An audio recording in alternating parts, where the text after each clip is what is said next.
12ஆம் வசனம் முதல் 16ஆம் வசனம் வரை வாசிக்கிறேன், கேளுங்கள்.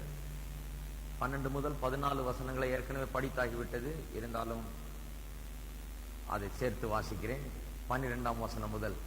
ஆகையால் நீங்கள் சரீர இச்சைகளின்படி பாவத்துக்கு கீழ்ப்படியத்தக்கதாக சாவுக்கு ஏதுவான உங்கள் சரீரத்தில் பாவம் ஆளாதிருப்பதாக நீங்கள் உங்கள் அவயவங்களை அநீதியின் ஆயுதங்களாக பாவத்துக்கு ஒப்புக்கூடாமல் உங்களை மரித்தோரிலிருந்து பிழைத்திருக்கிறவர்களாக தேவனுக்கு ஒப்பு கொடுத்து உங்கள் அவயவங்களை நீதிக்குரிய ஆயுதங்களாக தேவனுக்கு ஒப்பு கொடுங்கள். நீங்கள் நியாயப்பிரமாணத்துக்கு கீழ்ப்பற்றாமல் கிருபைக்கு கீழ்ப்பட்டிருக்கிறபடியால் பாவம் உங்களை மேற்கொள்ள மாட்டாது. இதனால் என்ன? நாம் நியாயப்பிரமாணத்துக்கு கீழ்ப்பற்றாமல் கிருபைக்கு கீழ்ப்பட்டிருக்கிறபடியால் பாவம் செய்யலாமா? கூடாதே. மரணத்துக்கு ஏதுவான பாவத்துக்கானாலும் நீதிக்கு ஏதுவான கீழ்ப்படிதலுக்கானாலும் எதற்கு கீழ்ப்படியும்படி உங்களை அடிமைகளாக ஒப்பு கொடுக்கிறீர்களோ அதற்கே கீழ்ப்படுகிற அடிமைகளாக இருக்கிறீர்கள் என்று அறியீர்களா?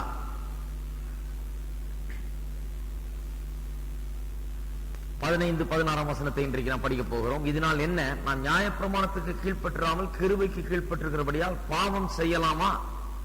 கூடாதே என்று சொல்லுகிறார். முதலாம் வசனத்துக்கும் இதற்கும் மிகவும் சிமிலாரிட்டி, அதாவது ஒற்றுமை இருக்கிறது. முதலாம் வசனத்திலே சொல்லுகிறார், 6ஆம் அதிகாரம் 1ஆம் வசனத்திலே, ஆகையால் என்ன சொல்லுவோம்? கிருபை பெருகும்படிக்கு பாவத்திலே நிலைநிற்கலாம் என்று சொல்லுவோமா? கூடாதே. அதாவது 5ஆம் அதிகாரத்திலே எப்படி பாவம் பெருகிறது என்பதை குறித்து பேசிவிட்டு அந்த பாவம் பெருகுகிற போது கிருபை எப்படி அதை விட அதிகமாய் பெருகுகிறது, அதை மேற்கொள்ளக்கூடியதாக இருக்கிறது என்பதை விளக்கினார். அதை கிருபை அவ்வளவா விளக்கிட்டபடினால ஜனங்களுக்குள்ள ஒரு சந்தேகம் எழ வாய்ப்பு இருக்கிறது. அது என்ன சந்தேகம்? அவ்வளவு பெரிய கிருபை, நான் பாவத்தை எல்லாம் மேற்கொண்டது, அந்த கிருபை பாவத்தை எல்லாம் ஒன்றுமில்லாமல் ஆக்கிடுது என்றார். அப்ப நான் பாவம் செய்தா என்ன? எப்படி கிருபை அதை மேற்கொள்ள போறது தானே? அப்ப நான் பாவம் செய்து கொண்டே இருக்கலாமா அப்படின்னு சொல்லி கேட்கிறார்கள். அதைத்தான் 1ஆம் வசனத்தில் கேட்கிறார். கேட்டுவிட்டு அதுக்கு பதில் அளிக்கிறார். 11ஆம் வசனம் வரை அதுக்கு பதில் சொல்றார். அது எப்படி சொல்லலாம்? உண்மையாகவே இந்த ரட்சிப்பின் உபதேசத்தை நீங்கள் புரிந்து கொண்டால் பாவத்தில் நிலைநிற்கலாம் என்று சொல்லலாமா? அது எப்படி? ஒரு மனுஷன் உண்மையாகவே நாம் போதிக்கிறதை புரிந்து கொண்டால், நன்றாக விளங்கி கொண்டால், அவனுடைய சந்தேகம் தீர்ந்தால் பாவம் செய்யலாமா, பாவத்திலே தொடரலாமே, கிருபை பெருகுமே என்கிற எண்ணமே அவனுக்குள்ள இருக்காது. இப்படி இந்த கிருபையின் உபதேசத்தை எடுத்து பாவம் செய்ய ஒரு வாய்ப்பாக அவன் பயன்படுத்த மாட்டான். கிருபையின் உபதேசத்தை எடுத்து பாவம் செய்ய ஒரு வாய்ப்பாக, அதை ஒரு சாக்கு போக்காக அவன் பயன்படுத்த மாட்டான் என்று சொல்லுகிறார். அதற்குதான் 1ஆம் வசனத்திலிருந்து போதித்துக் கொண்டு வருகிறார். நாம் கிறிஸ்துவுக்குள்ள இருக்கிறோம், அவருக்குள்ள மரித்து அடக்கம் பண்ணப்பட்டு உயிரோடு எழுந்திருக்கிறோம், அவரோடு இணைக்கப்பட்டிருக்கிறோம், அவருக்குள்ள ஞானஸ்தானம் பண்ணப்பட்டிருக்கிறோம், இதெல்லாம் சொல்றார். அப்படி இருக்கும்போது எப்படி பாவம் செய்யலாமான்னு எப்படி ஒரு மனுஷனுக்குள்ள கேள்வி வரும்? அவரோடு அவ்வளவு ஒன்றாகி விட்டபடினால பாவம் செய்யலாமா என்ற கேள்விக்கு இடமே கிடையாது. கிறிஸ்துவுக்குள்ள வந்த பிறகு பாவம் செய்யலாமா, நான் இனி பாவம் செய்துக்கலாமா அப்பப்ப அப்படிங்கிற கேள்விக்கு இடமே கிடையாது என்று சொல்லுகிறார். உண்மையான கிறிஸ்தவன், மெய்யாக தேவனுக்கென்று தன்னை ஒப்படைத்த ஒரு மனுஷன், ரட்சிக்கப்பட்ட ஒரு மனுஷன், அதை புரிந்து கொண்ட மனுஷன் இதையும் புரிந்து கொள்ளுகிறான் என்று சொல்லுகிறார். அதை சொல்லிவிட்டு பிறகு அப்படியே போதித்துக் கொண்டே வந்து 15ஆம் வசனத்தில் மறுபடியும் சொல்லுகிறார். இதனால் என்ன? இவ்வளவு தூரம் போதிச்சுட்டு மறுபடியும் சொல்றாரு. ஏனென்றால் 12ஆம் வசனத்திலிருந்து ஒரு இன்னொரு காரியத்தையும் டீல் பண்றார். அது என்னென்றால் 5ஆம் அதிகாரத்திலே கிருபை பெருகிறது, பாவம் பெருகிற இடத்துல கிருபை அதிகமாக பெருகுதுன்னு சொன்னாரு. 12ஆம் வசனத்திலிருந்து நாம் நியாயப்பிரமாணத்துக்கு உட்பட்டவர்கள் அல்ல, கிருபைக்கு உட்பட்டவர்கள். நியாயப்பிரமாணத்துக்கு நமக்கு சம்பந்தம் கிடையாது. மோசே நியாயப்பிரமாணம் மட்டுமல்ல, மற்ற எல்லா சட்டங்களையும் சொல்றார், மனுஷனுடைய கோட்பாடுகள் அதெல்லாம். ஏன்னா அவைகள் நம்மை ரட்சிக்கிறது கிடையாது. நாம் பிரமாணத்தின்படி வாழ்கிறவர்கள் கிடையாது. யாரோ ஒருத்தர் லிஸ்ட் போட்டு கொடுத்த ரூல் படி வாழ்ந்ததுனால நாம் ரட்சிக்கப்படுறது கிடையாது, வாழ்ந்ததுனால நாம் பரிசுத்தமாகிறது கிடையாது. அதல்ல பரிசுத்த ஜீவியத்தின் கோட்பாடு, அதல்ல பரிசுத்த ஜீவியத்தின் கொள்கை அல்லது உபதேசம். அப்படி கிடையாது. இதெல்லாம் செய்யலாம், இதெல்லாம் செய்யக்கூடாதுன்னு யாரும் எழுதி கொடுத்தது கிடையாது. நான் அதை குறித்து திட்டவட்டமாக போதித்தேன். பரிசுத்த ஜீவியத்தின் கொள்கை, அதனுடைய உபதேசம் என்ன? ஏதோ சட்டத்திட்டத்தினால் நாம் வாழவில்லை, உள்ளே வசிக்கிற ஆவியானவர் மூலமாக நாம் வாழ்கிறோம், ஆவியினால் நடத்தப்படுகிறோம். உள்ளே வந்துட்டார் அவர், அவர் வல்லமையை தர்றார், அவர் சாத்தியமாக்குகிறார். முன்ன செய்ய முடியாது, இப்ப செய்ய முடியுது. நமக்கு பாவம் முன்ன இழுத்துது, நம்மால ஒண்ணும் செய்ய முடியல. நாம் பாவத்தின் பின் இழுபட்டு ஒன்றும் செய்ய முடியாதவர்களாக அதற்கு அடிமைகளாக இருந்தோம். இப்பொழுதோ ஆவியானவர் நமக்குள்ள இருந்து நமக்கு உதவி செய்கிறார். இதுதான் கிறிஸ்தவ ஜீவியத்தின் பரிசுத்த வாழ்க்கையின் அடிப்படை சத்தியம் என்று நாம் போதித்தோம். இதை சொல்லிட்டு சொல்றார், இதனால் என்ன? நாம் நியாயப்பிரமாணத்துக்கு கீழ்ப்பற்றாமல் கிருபைக்கு கீழ்ப்பட்டிருக்கிறபடியால் பாவம் செய்யலாமா? மறுபடியும் அதே கேள்விதான் வருது. கிருபையை ரொம்ப அதிகமா போதிக்கிறார் திருப்பம். நாம் பிரமாணத்துக்கு கீழ்ப்பட்டவர்கள் அல்ல, கிருபைக்கு கீழ்ப்பட்டவர்கள் சொல்லிட்டு நமக்கு பிரமாணமே கிடையாது. எந்த சட்டத்திட்டங்களால் நாம் ஆட்கொள்ளப்படுகிறது கிடையாது.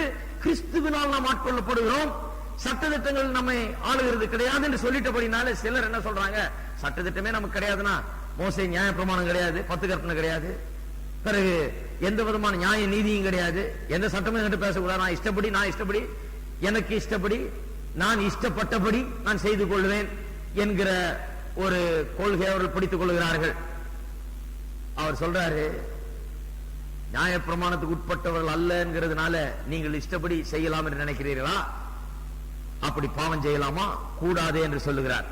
முதலாவது ஒரு காரியத்தை தெளிவுபடுத்த விரும்புகிறேன். ஏற்கனவே 1 தடவை சொல்லியிருக்கேன். இந்த கிருபை குறித்து நாம் சரியான விதத்தில் போதிக்கும் போது, ஒரு பிரபல பிரசங்கியார் சொல்கிறார், வேதத்தை அருமையாய் போதிக்கிறவர், எனக்கு தெரிந்த தேவனுடைய மனுஷர்கள், வேதத்தை அருமையா போதித்த தேவனுடைய மனுஷர்களையே மிகவும் உயர்ந்தவர் இவர். நம்பி படிக்கலாம் இவருடைய காரியங்களை. வேதத்தை அவ்வளவு அதிகமாய் விளக்குகிறவர். அவர் சொல்லுகிறார், கிருபையை போதிக்க வேண்டியபடி போதித்தால் இந்த கேள்வி நிச்சயம் எழும்பணும். இந்த கேள்விகள் எழும்பவில்லை என்றால் கிருபையை நீ சரியா போதிக்கலன்னு அர்த்தம். பிரசங்கியார்களுக்கு சொல்ற, சபைக்கு எங்கேயாவது போயிட்டு அவங்க பிரசங்கம் பண்ற பிரசங்கத்துல ஒருத்தர் சொன்னார் என்கிட்ட, நான் போனங்க ஒரு மீட்டிங்க்கு, தன்னை ரட்சிக்கப்பட்டு ஆவியெல்லாம் பெற்றவர், ஒரு ஆவிக்குரிய கூட்டத்துக்கு போனாரு. போயிட்டு வந்து சொல்றாரு, அங்க போன பிறகு நான் ரட்சிக்கப்பட்டிருக்கேன்னு சந்தேகம் ஆயிடுச்சுங்க. இப்ப எனக்கு மறுபடியும் ஒரு தடவை ரட்சிக்கப்படணும் போல இருக்கேன். அது தவறான கூட்டம். அங்கே சட்டதிட்டங்களை போதிக்கிறார்கள், நியாயப்பிரமாணத்தை போதிக்கிறார்கள். அங்கே நியாயப்பிரமாணத்தை போதிக்கிறபடினால இந்த மாதிரி கேள்வி எழும்பாது. என்ன எழும்பும்னா, ரட்சிக்கப்பட்டிருக்கோமான்னு சந்தேகம் எழும்பும், நான் பாவிதான் நிச்சயம் எழும்பும். நான் ஒண்ணு இல்ல, நான் பாவி, குப்பை, தூசி, நான் அருகதையற்றவன், இப்படிப்பட்ட எண்ணங்கள் எழும்பும். அது எழும்பக்கூடாது. விசுவாசிக்கு கிருபையை போதிக்கும் போது அவனுக்குள்ள என்ன எழுமணும்? இந்த சந்தேகம் எழுமணும், ஐயோ கிருபையை பற்றி இவ்வளவு உயர்வா போதிக்கிறாங்களே, அப்ப நான் பாவம் செய்யலாமா அப்படிங்கிற எண்ணம் அவனுக்கு எழும்பி, அதன் பிறகு அந்த சந்தேகம் தீரணும். இன்னும் கொஞ்சம் உபதேசம் பண்ணி, அப்பதான் அது சரியான உபதேசம் என்று சொல்லுகிறார் பிரசங்கியார்களுக்கு. இது நான் அதை புரிஞ்சு கொண்டேன்.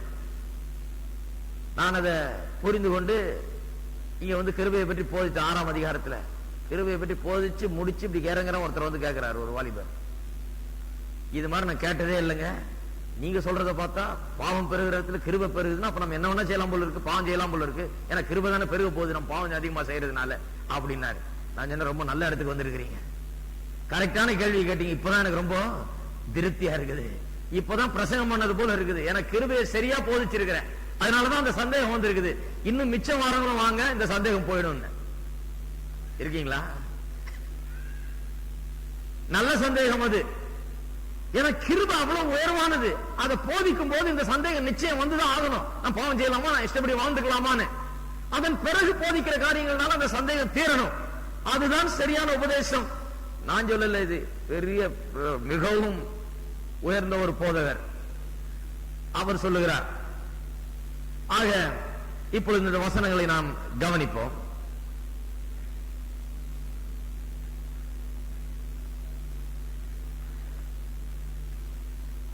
பதினைந்தாம் வசனத்திலிருந்து நாம் பார்ப்போம். இன்றைக்கு 15ஆம் வசனத்தை மறுபடியும் ஒருக்கல் பார்ப்போம். இதனால் என்ன? நான் நியாயப்பிரமாணத்துக்கு கீழ்ப்பற்றாமல் கிருபைக்கு கீழ்ப்பட்டிருக்கிறபடியால் பாவம் செய்யலாமா, கூடாதே. இந்த கேள்வி ஏதோ கற்பனையில எழும்புகிற கேள்வி அல்ல. அப்போஸ்தலனாகிய பவுல் கற்பனையில இப்படி கேட்க போறாங்க அப்படின்னு நினைச்சு கேட்கறது இல்ல. அதுவும் கொஞ்சம் இருக்கலாம், இல்லன்னு சொல்லல. ஆனால் இது வெறும் கற்பனையில எழுந்த கேள்வி அல்ல. சில நேரத்தில் பிரசங்கியார்கள் பிரசங்கிக்கும் போது ஜனங்க என்ன கேள்வி உள்ள எழும்பும் என்கிறத அறிந்து இவர்களே அந்த கேள்வியை கேட்டு அதற்கு பதிலளிக்கிறது தான் பிரசங்கம் இல்லையா? அநேக நேரத்தில் நான் ஆன்டிசிபேட் பண்றேன், நீங்க இப்படிப்பட்ட ஒரு கேள்வி கேட்பீங்க, இப்படிப்பட்ட ஒரு சந்தேகம் எழும்புன்னு, அதை நானே சொல்லி இப்படிப்பட்ட சந்தேகம் உங்களுக்குள்ள இருக்குதுன்னு சொல்லி அதை விளக்குகிறேன் இல்லையா? அது போல விளக்கலாம்.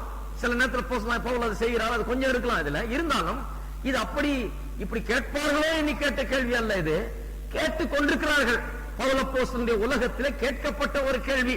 பவுலப்போஸ்தலனுடைய உபதேசத்தை வெகுவாய் கண்டித்து இந்த யூத மார்க்கத்தை போதிக்கிற கிறிஸ்தவர்கள், யூத மார்க்கத்தையும் கிறிஸ்தவத்தையும் கலந்து சட்டதிட்டங்களை போதிக்கிற கிறிஸ்தவர்கள் பவுலப்போஸ்தலனுடைய இந்த கிருபையின் உபதேசத்தை கண்டித்து எங்கும் போதிக்க ஆரம்பித்து விட்டார்கள். பவுலப்போஸ்தலனுடைய உபதேசத்தை தவறு என்று போதிக்க ஆரம்பித்து விட்டார்கள். அது ஒரு குரூப். அந்த ஒரு குரூப் என்ன? ஜூடைசர்ஸ். ஜூடைசர்ஸ்னா யூத மார்க்கத்தை கொண்டு வந்து கிறிஸ்தவ விசுவாசத்தோடு கலக்கிறவர்கள். கிறிஸ்தவ விசுவாசம் என்ன? ரட்சிப்பு எப்படி வருது? 10 கற்பனை கை கொள்வதனால அல்ல, சட்டதிட்டங்களை கை கொள்வதனால அல்ல. சட்ட திட்டங்களினால் நாம் ரட்சிக்கப்படவில்லை, சட்ட திட்டங்களினால் நாம் பரிசுத்தமாக்கப்படுகிறதில்லை. நாம் ரட்சிக்கப்படுவது இயேசுவினுடைய சிந்தப்பட்ட ரத்தத்தின் மூலமாக நம்முடைய பாவங்கள் மன்னிக்கப்பட்டு தேவனுடைய பிள்ளைகளாக மாற்றப்படுகிறோம். அதன் பிறகு பரிசுத்த வாழ்க்கை வாழுவது அதுவும் சட்டத்திட்டத்தினால் அல்ல, நமக்குள்ளே வாசம் பண்ணுகிற ஆவியானவர் தானே நம்ம நடத்துகிறபடினாலே பரிசுத்த வாழ்க்கை வாழுகிறோம். இதுதான் கிறிஸ்தவ உபதேசம். ஆனா இந்த யூத மார்க்கத்தை சேர்ந்தவர்கள் கொண்டு வந்து என்னத்தை சேர்க்கிறாங்க? அதுல கொண்டு வந்து சட்டத்திட்டங்களை சேர்க்கிறார்கள். நீ நல்ல நாள், இது நல்ல நாள், அது கெட்ட நாள், இது நல்ல நேரம், அது கெட்ட நேரம். கலாத்தியர் வாஸ்து பாத்தீங்கன்னா அதெல்லாம் தெரியும். இல்லாத பொல்லாதெல்லாம் கொண்டு வந்து கிறிஸ்தவ சபையில இருக்கிற மக்களை கெடுத்து போட்டு இன்னைக்கு பாருங்க சபை முழுக்க அது நிறைஞ்சிருக்குது. சபை முழுக்க இந்த நல்ல நேரம் பாக்குறதும், இந்த நல்ல நாள் கெட்ட நாள் பாக்குறதும், நாள் நட்சத்திரம் பாக்குறதும், இப்படிப்பட்ட காரியங்களால் நிறைந்திருக்கிறது. அது மட்டும் இல்லாமல் பயங்கர சட்ட திட்டங்களால் நிறைந்திருக்கிறது. ஏனென்றால் ஒரு அறியாமை, ஒரு மூடத்தனம், சத்திய வசனத்தை அறியாதவர்கள். அறியாத வேதத்தை போதிக்கிறது இல்ல, எதையோ போதிச்சுட்டு போயிடுறோம். சில நேரத்தில் நல்ல காரியத்தை போதிக்கலாம், வேதத்தை போதிக்கலாம், அது ஒன்றும் பிரயோஜனம் கிடையாது. வேத வசனத்தையே போதிக்க வேணும். வசனத்தையே போதிச்சாலும் வேத வசனத்தினுடைய அறிவு வரும். சத்தியம் தான் மனுஷனை விடுதலை ஆக்குகிறது, வேற காரியங்கள் விடுதலை ஆக்குகிறது கிடையாது. ஆகையால் அப்படி போதிக்கிறபடினால சட்டத்திட்டங்கள்லாம் உள்ள புகுந்துருது. இந்த யூத மார்க்கத்தார் அவருடைய யூத பழக்க வழக்கங்களை பின்னால விட முடியல. முற்றிலுமா இயேசுக்குள்ள வந்து கிருபையினால வாழ்வது அவர்களுக்கு ரொம்ப கடினம். என தங்களுடைய சுய பலத்தை சார்ந்து வாழ்ந்து பழக்கப்பட்டவர்கள் இவர்கள். அந்த வாடையை கொஞ்சம் சபைக்குள்ள கொண்டு வந்துடுறாங்க, கிறிஸ்தவ ஜீவியத்துக்குள்ள கொண்டு வந்துடுறார்கள். அதுக்காக கலாத்தியர் புத்தகத்தை அப்போஸ்தலன் பவுல் எழுதினார். திட்டுறார். யார் உங்களை வஞ்சித்து போட்டது, யார் உங்களை மயக்குனது, அறிவு இருக்கா அப்படின்னு கேட்கிறார். லெட்டர் எழுதி, அந்த லெட்டர் ரொம்ப கடினமான லெட்டர். திட்டுன்னு முதல் அதிகாரத்திலிருந்து கடைசி அதிகாரம் வரைக்கும் வச்சு வாங்குன்னு வாங்குறேன் கலாத்தியரை. அதை போதிச்சா பாதி பேர் ஓடிடணும். அந்த மாதிரி ஒரு நிருபம் அது. அதை போதித்தா பாதி பேர் கோபம் வரும். இந்த உலகத்துல கிறிஸ்தவ மார்க்கத்தாருக்கு கோபம் வரும். ஏன்னா யூதர்கள் மட்டும் அப்படி அல்ல. இன்றைக்கு கிறிஸ்தவர்கள், யூதர்கள் அல்லாத சாதாரண கிறிஸ்தவர்கள், சபையில் உள்ளவர்கள் இப்படி யூத மார்க்கத்தாரை போல தங்களுடைய சுய பலத்தை சார்ந்து வாழ்வதையும் சட்டத்திட்டங்களை சபைக்குள்ளே நுழைத்து விட்டு ரட்சிக்கப்பட்டு தெய்வ பலத்தால் வாழுகிற விசுவாசிகளை கெடுத்து போட்டு சுயநீதியின்படி வாழுகிறவர்களாய், தங்களுடைய சுயபலத்தை சார்ந்து வாழுகிறவர்களாய், தங்களுடைய சுயத்தை நம்பி எல்லாம் செய்கிறவர்களாய் இவர்களை வைத்து பரிசேயரை போல இவர்களை கிறிஸ்தவ பரிசேயர்களாய் மாற்றிக் கொள்ளுகிற காலமாய் இருக்கிறது இது. அந்த யூதர்கள் மட்டும் அப்படி பண்ணல, இந்த இன்னைக்கு இருக்கிற பரிசேயர் அப்படி பண்றாங்க. இன்னைக்கு இருக்கிற பரிசேயர் யாரு? கிறிஸ்தவ பரிசேயர். யாரு கிறிஸ்தவ பரிசேயர்? சட்ட திட்டங்களை போதிக்கிறவர்கள்.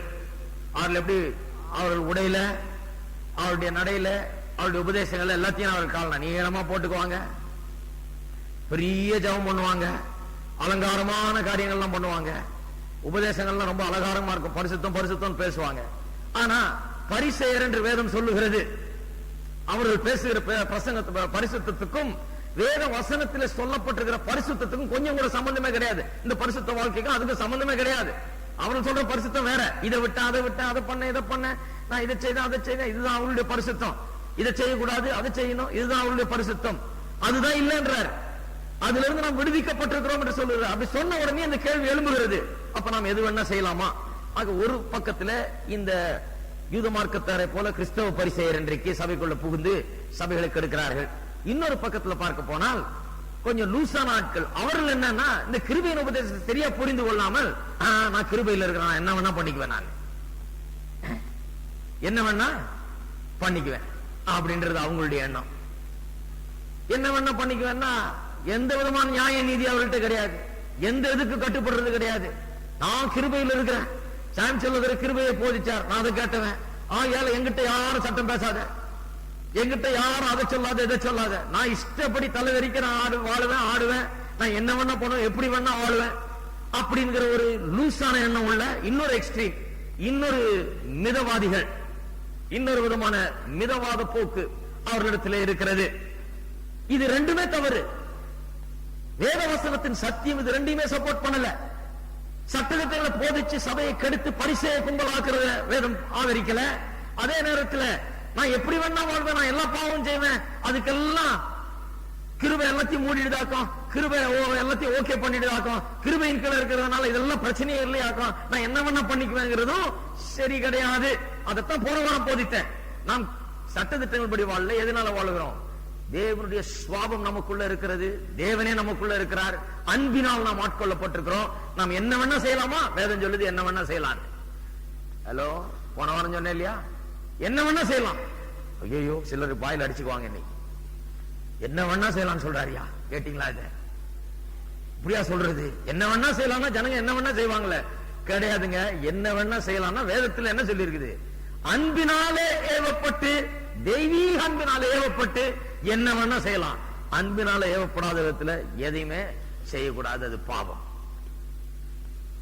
அப்ப விசுவாசினா என்ன? டோட்டலி ஃப்ரீ, அவன் முற்றிலும் விடுதலையானவன். என்ன வேணா செய்யலாமா? என்ன வேணா செய்யலாம். ஏன் என்ன வேணா செய்யலாம்? அவனுக்குள்ள தேவ அன்பு இருக்குது. என்னெல்லாம் செய்யறான் அவன்? தேவனுடைய அன்பினால் ஏவப்பட்டு எல்லாவற்றையும் செய்கிறான். அப்படி செய்தா என்ன வேணா செய்யலாம். அதுதான் அங்கே நாம் நேற்று போதித்த காரியம். இப்பொழுது பார்ப்போம். சொல்லுகிறார், இதனால் என்ன? நான் நியாய பிரமாணத்துக்கு கீழ்ப்பற்றாமல் கிருபைக்கு கீழ்ப்பட்டிருக்கிறபடியால் பாவம் செய்யலாமே செய்யலாமா கூடாதே என்று சொல்லுகிறார்.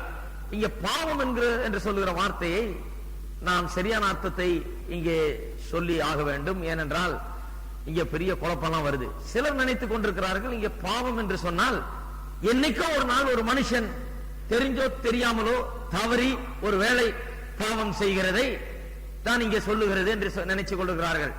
அப்படி நினைத்துக் கொண்டிருக்கிறபடினாலே சிலருக்கு என்ன, என்னைக்காவது ஒரு நாள் தெரியாமலோ தெரிஞ்சோ எப்படியோ ஒரு பாவத்தை செய்து ஒரு மனுஷன் தவறினால், பாவத்தில் தவறி விழுந்தார், பாவத்தில் கால் எடுத்து வச்சுட்டார், பாவத்தில் ஈடுபட்டு விட்டால் அன்றைக்கு அவர்கள் தீர்மானம் பண்ணிடுறாங்க, இதோட போச்சு என் ரட்சிப்பேன், போச்சு போச்சு என் ரட்சிப்பேன் போச்சு அப்படின்னு தீர்மானம் பண்ணிடுறாங்க. அப்புறம் என்ன பண்றாங்க? ரட்சிப்பே போனதுனால ஒரு ஜான் இறங்கினா என்ன, ஒரு முளம் இறங்கினா என்ன, இன்னும் நல்லாவே இறங்கிடுறாங்க. ஒரு வாலிபன் வந்து ரொம்ப நாளைக்கு முன்னாடி என்கிட்ட சொன்னார். அவர் பாருங்க, ரட்சிக்கப்பட்டு புதுசாக சபைக்கு வந்தார். அவர் இந்த சிகரெட் குடிப்பாரு, குடிக்க செய்வாரு, எல்லாம் செய்வாரு. அவர் ரட்சிக்கப்பட்ட பிறகு இது எல்லாத்தையும் விட்டு ஒழிச்சிட்டு ஒழுங்கா இருந்தார். திடீர்னு ஒரு நாள் எங்கேயோ போயிருக்கிறாரு, என்னமோ இருக்குது, இது ஒரு சிகரெட் எடுத்து பத்த வச்சிட்டார். பத்த வச்ச உடனே பத்த வச்சு 2 இழுத்திருக்காரு. இழுத்த உடனே அவர் அப்படியே இந்த பாவ உணர்வு வந்து மேற்கொண்டுருச்சு. ஐயோ, நான் பாவம் செய்துட்டேன்,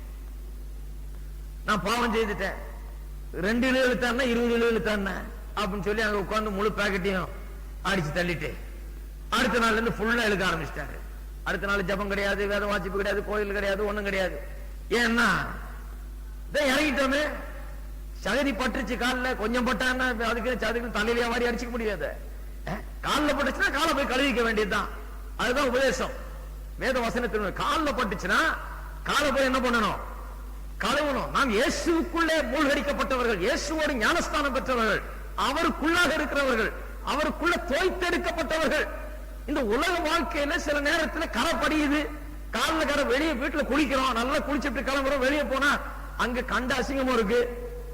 அப்ப ஏதோ தவறி தெரிந்தோ தெரியாமலோ நம்முடைய கவலையினத்தினாலோ அல்லது கவனிக்காமல் நடந்து கொண்டதுனாலோ தப்பான காரியத்தினால காலை வச்சிடறோம். நம்ம ஊர்ல வேதம் சொல்லுது, தரிசித்து நடவாமல் விசுவாசத்து நடக்கணும். நம்ம ஊர்ல தரிசித்து தான் நடக்கணும், பார்த்து நடக்கணும், கண்ணை திறந்து கீழே பார்த்துட்டு நடக்கணும். நம்ம ஊர்ல 2 விதமான அபாயம். எதிர்க்க வர லாரியும் காரும் பைக்கும் இவங்க எல்லாம் மோதுற மாதிரி வருவாங்க. நடக்கிற ஆளுக்கு பாருங்க எவ்வளவு பிரச்சனைன்னு. அங்க பார்க்கலாம், பார்த்தா கீழே அபாயம், எது மேல நடப்போம் நமக்கே தெரியாது. அந்த மாதிரி அபாயங்கள்லாம் இருக்குது. அப்ப நம்ம கண்ணை அங்கேயும் வச்சுக்க வேண்டியதா இருக்கு, இங்கேயும் வச்சிருக்க வேண்டியதா இருக்குது. அப்ப கிறிஸ்தவ வாழ்க்கைங்கிறது அப்படிதான். முழுசும் குளிச்சுட்டு சுத்தமாயி வெளியே வர்றோம், கால் தீட்டு பட்டுருச்சு, கால் லேசா அசிங்கமாயிடுச்சு, கால்ல எதையும் மிதிச்சிட்டோம், அதுக்குன்னு போய் நம்ம ஷூவே தூக்கி எறிஞ்சிடறது கிடையாது, அதுக்குன்னு போய் காலையே வெட்டி எறிஞ்சிடறது கிடையாது, அதுக்குன்னு போய் நம்முடைய குளிச்சதே சரிபடாது இன்னைக்கு அப்படின்னு சொல்லி மறுபடியும் குளிக்கிறது கிடையாது கிடையாது. கால் அசிங்கமாச்சுன்னா காலை கழுவிக்கிறோம், கையை அசிங்கமாச்சுன்னா கையை கழுவிக்கிறோம். ஆனால் நாம் குளிச்சதுதான் சுத்தமானதான் தொடர்ந்து நாம் போய் கொண்டே இருக்கிறோம் இல்லையா? அநேகருக்கு இது விளங்காதனால அநேகர் என்ன நினைக்கிறார்கள், ஏதோ ஒரு முறை பாவத்துல பழைய பாவங்களை தவறி விழும்போது அதோட முடிஞ்சது, இவர் பாவம் செய்து விட்டார்கள், விழுந்து விட்டால் ரட்சிக்கவே படவில்லைன்னு கூட நினைச்சுக்கிறாங்க சிலர். நான் ரட்சிக்கவே படலாம், அதனாலதான் இப்படி பாவம் செய்ய நேர்ந்தது என்று சொல்லி வாசிப்போம். 1 யோவான் 3ஆம் அதிகாரம் 8-9 வசனங்கள்.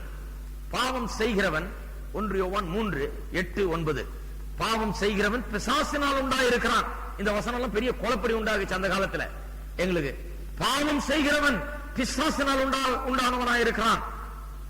எனக்கு நல்ல ஞாபகம் இருக்குது, ரட்சிக்கப்பட்டுட்டு போய் ஏதாவது ஒரு தப்பி தவறி ஏதாவது ஒண்ணு செய்துட்டா உடனே இந்த வசனம், பாவம் செய்கிறவன் பிசாசினால் உண்டாயிருக்கிறான். உடனே ஆண்டவரே நான் ரட்சிக்கப்படலாம், நேற்று போய் ஒப்பு கொடுத்ததெல்லாம் பிரயோஜனம் இல்ல ஆண்டவரே, நான் இன்னும் பிசாசினால் உண்டாயிருக்கிறேன், நான் இன்னும் பிசாசினால் உண்டாயதான் இருக்கிறேன், இன்னும் மறுபடியும் பிறக்கல அப்படின்னு நினைச்சிட்டு இருந்தேன். ஏனெனில் பிசாசானவன் ஆதி முதல் பாவம் செய்கிறான், பிசாசனுடைய கிரியைகளை அழிக்கும்படிக்கே தேவனுடைய குமாரன் வெளிப்பட்டார். தேவனால் பிறந்த எவனும் பாவம் செய்யான், ஏனெனில் அவருடைய வித்து அவனுக்குள் தரித்திருக்கிறது, அவன் தேவனால் பிறந்தபடியால் பாவம் செய்ய மாட்டான். இந்த வசனத்தை பாருங்க, போட்டு மண்டையை உடைச்சு கொண்ட காலம் ஒரு காலம் இருந்தது. இதே பிரசவாகத்துல இந்த வசனத்தை போட்டு தேவனால் பிறந்தவன் பாவம் செய்ய மாட்டான் அப்படின்னு ஒண்ணு எனக்கு அது பெரிய போராட்டம். ஏன்னா எல்லா வாலிபர்கள் போலதான் போராட்டமா இருக்குது வாழ்க்கையே. இதுல வேற ஒரு சரியான உபதேசமும் கிடையாது. ரட்சிக்கப்பட்டு குழந்தைய பிறந்த உடனே அப்படி தெருல விட்டா மாதிரிதான் அந்த காலத்தில் ரட்சிக்கப்படுறது. பிறந்த உடனே ஒரு சரியான ஒரு வழிகாட்டுதல் கிடையாது, சரியான ஒரு போதனை கிடையாது, சரியான வேதத்தை போதிக்கிற ஆட்கள் கிடையாது. அப்ப தேவனால் பிறந்தவன் பாவம் செய்ய மாட்டான்னு சொல்லுது. அப்ப நான் ஒரு பாவம் செய்த உடனே, ஒரு கெட்ட பழக்க வழக்கம், ஒரு சின்ன காரியம் நான் பழைய காலத்துக்கு திரும்பி போகும்போது உடனே நான் என்ன நினைச்சுக்கிறது, நான் தேவனால் பிறக்கல, அதனாலதான் இப்ப பாவம் செய்யறேன். அப்ப என்ன பண்ண, திருப்பியும் போயிட்டு இன்னைக்கு பிறக்க பார்ப்போம், முயற்சி எடுப்போம். இன்னைக்கு யாரோ ஒருத்தர் வந்திருக்கிறாராம், ஒரு இவாஞ்சலிஸ்ட், அங்க பீச்சு கிட்ட இருக்காராம், அவரு பீச்சில பிரசங்கம் பண்றாராம், அதாவது அமெரிக்கால வந்திருக்காராம், அங்க போய் பார்ப்போம், ஒருவேளை அவர் ஜெபம் பண்ணி அவர்கிட்ட ரட்சிக்கப்பட்டா இதை விட பெரிய ரட்சிப்பு ஒருவேளை கிடைக்கலாம் நமக்கு அப்படின்னு அங்க போறது. அப்புறம் இங்க வந்திருக்காராம் தாடி வச்ச பிரசங்கர், கன்னியாகுமரியில இருந்து வந்திருக்காராம், அங்க போவோம், அவர் தீர்க்க தரிசனம் எல்லாம் சொல்றாராம், அவரு பிரமாதமா ஜெபம் பண்றாராம், அவர் பிசாசேனா உள்ள பிசாசெல்லாம் ஓடிடுதான், நம்ம போய் இங்க பார்ப்போம், இதையாவது ஒரு முயற்சி எடுப்போம்னு இப்படி அலைஞ்சிட்டு இருந்த காலம் உண்டு. அப்ப நேத்து ரட்சிக்கப்பட்டது தேவபிரதம் பாவம் செய்யான் இருக்குது. அப்ப நான் பாவம் செய்துட்டேன், ஆகையால் என்ன காண்பிக்குது, நான் தேவனால் பிறக்கவில்லை, நான் மனம் திரும்பவில்லை, நான் மறுபடியும் பிறக்கவில்லை, நான் தேவனுடைய பிள்ளை அல்ல, ஏனென்றால் பாவம் செய்கிறவன் பிசாசினால் உண்டாயிருக்கிறான் அப்படின்னு நினைச்சுக்கிட்டேன் நான். இப்பதான் தெரியுது. அதுக்கப்புறம் பல வருஷங்களுக்கு பிறகுதான் இந்த ரோமருக்கு எழுதின நிருபத்தை பல வருஷங்களுக்கு முன்பாக நான் இன்னொரு பிரசங்கிக்க கேட்டு அந்த போதனையின் வாயிலாக தான் என்னுடைய வாழ்க்கையை ஒரு பெரிய ஒரு புத்துணர்ச்சி எனக்கு ஏற்பட்டது, வசனத்தை போதிக்கணும்னு. அப்பொழுதுதான் தெரிந்து கொண்டேன், தேவனால் பிறந்தவன் பாவம் செய்ய மாட்டான்ங்கிறது ஏதோ ஒரு வேளை தவறி செய்யற பாவத்தை சொல்லுகிறது இல்ல, பாவத்தில் வாழுகிறதை குறித்து சொல்லுகிறது. பாவ பழக்க வழக்கங்களை தொடர்ந்து செய்து கொண்டு அதிலே வாழ்ந்து அதிலே நிலைத்திருக்கிறது. To continue in sin, to dwell in sin, to continue in the habitual sin, தொடர்ந்து பாவ பழக்க வழக்கத்திலே வாழுகிறது.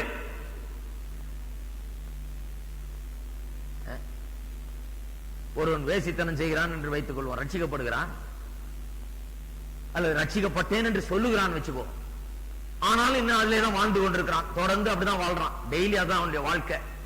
அப்படின்னா அவன் ரட்சிக்கப்பட்டிருக்கிறானே என்பதே சந்தேகம். ஏன்னா ரட்சிக்கப்பட்டவன் அப்படி தொடர்ந்து பாவத்தில் அவன் நிலைத்திருக்க முடியாது.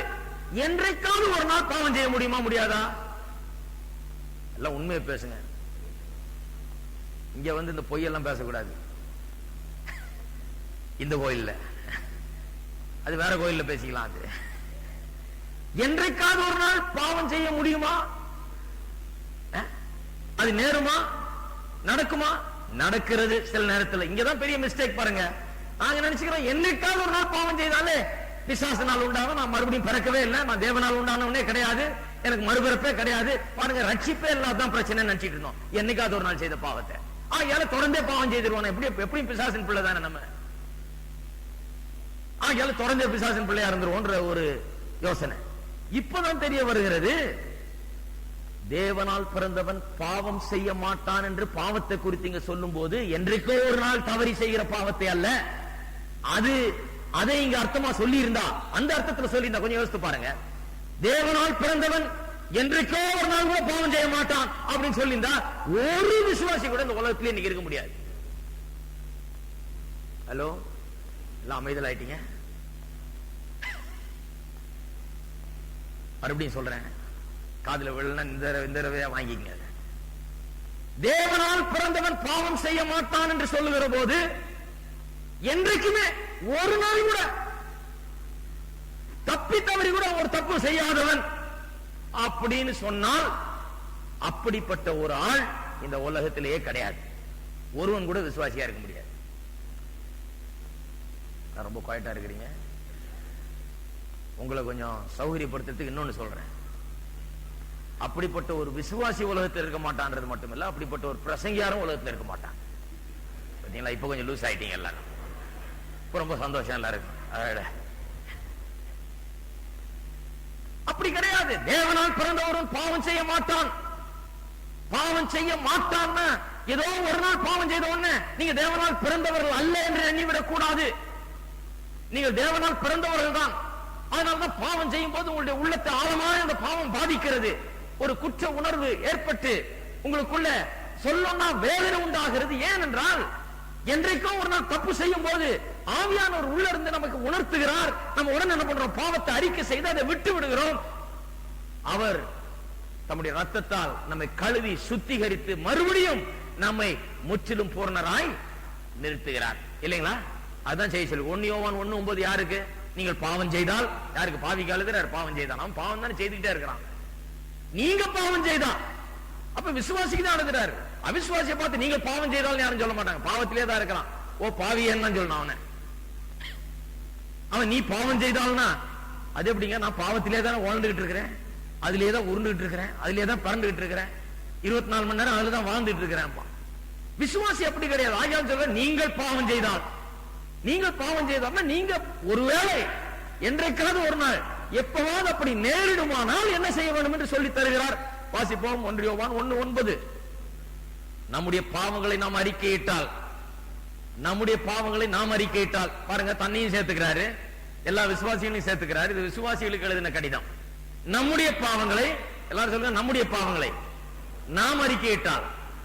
அப்ப யோவான் எழுதுறாரு, அவர் தண்ணியும் சேர்த்துக்கிறார். நம்முடைய பாவங்களை நாம் அறிக்கையிட்டால் பாவங்களை நமக்கு மன்னித்து எல்லா அநியாயத்தையும் நீக்கி நம்மை சுத்திகரிப்பதற்கு அவர் உண்மையும் நீதியும் உள்ளவராய் இருக்கிறார். அப்ப பாவம் என்கிற வார்த்தைக்கு அர்த்தம் என்ன? ரோமர் 6ஆம் அதிகாரத்தில் பாவம் செய்யலாமா என்று சொல்லுகிறது. என்றைக்கும் ஒரு நாள் செய்யற பாவத்தை அல்ல. பாவத்தில் வாழலாமா?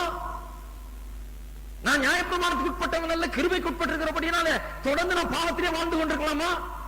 தொடர்ந்து பாவ வாழ்க்கையை தொடரலாமா? பாவத்தை செய்து கொண்டே தினந்தோறும் பாவத்தையும் செய்து கொண்டு நான் பைபிளையும் தூக்கிட்டு இருக்கலாமா? தினந்தோறும் இப்படி செய்யலாமா? கூடாது என்றார். கூடாதுன்னா செய்யக்கூடாது இல்ல, அப்படி இருக்க முடியாது என்றார். கூடாதுன்னா செய்யாதே அப்படின்னு அல்ல, இப்படி செய்யாதே இல்ல. அவருடைய பாயிண்ட் என்ன? இனி பாவம் செய்யலாமான்னு கேட்கிற ஆட்களுக்கு அவர் சொல்றாரு, அப்படி செய்ய முடியாது.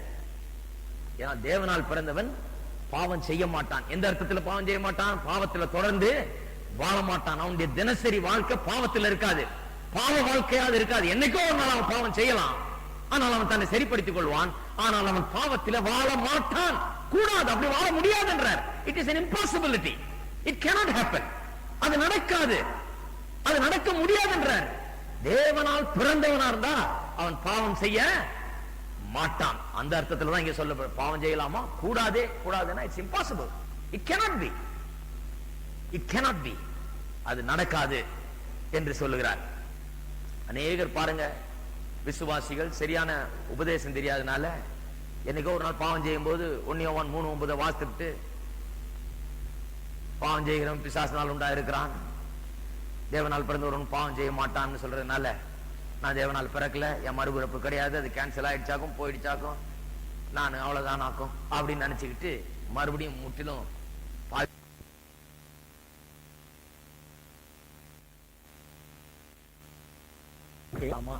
நியாயப்பிரமாணம் என்று சொல்வது மோஸ்ட்லி நியாயப்பிரமாணத்தை மட்டுமல்ல, இங்கே சொல்லப்பட்டிருக்கிறது எல்லா விதமான சட்டதிட்டங்கள், எல்லா விதமான மனித கோட்பாடுகள், சட்டதிட்டங்கள் இதெல்லாம் நமக்கு கிடையாது. அது கீழ்பற்றாமல் கிருபைக்கு கீழ்பட்டிருக்கிறோம். அப்படின்னா என்ன அர்த்தம்? நாம் ஏதோ சட்டதிட்டங்களால் ரட்சிக்கப்பட்டு சட்டதிட்டங்களால் பரிசுத்த வாழ்க்கை வாழல, கிருபையினாலே நாம் கிருபைக்கு கீழ்பட்டிருக்கிறோம். கிருபை கீழ்பட்டிருக்கிறவர்கள் ஆவியினால் நடத்தப்படுகிறார்கள் என்ற அர்த்தத்திலே அப்படி சொல்கிறார். அப்புறம் கூடாது என்று சொல்லுகிறது, ஏற்கனவே நான் உங்களுக்கு சொல்லிவிட்டேன். அது கூடாது என்று சொன்னால் இட் இஸ் இம்பாசிபிள், அது நடக்க முடியாது என்று சொல்றார். அதை விசுவாசி புரிந்து கொள்ள வேண்டும், அதை புரிந்து வைத்துக் கொள்ள வேண்டும்.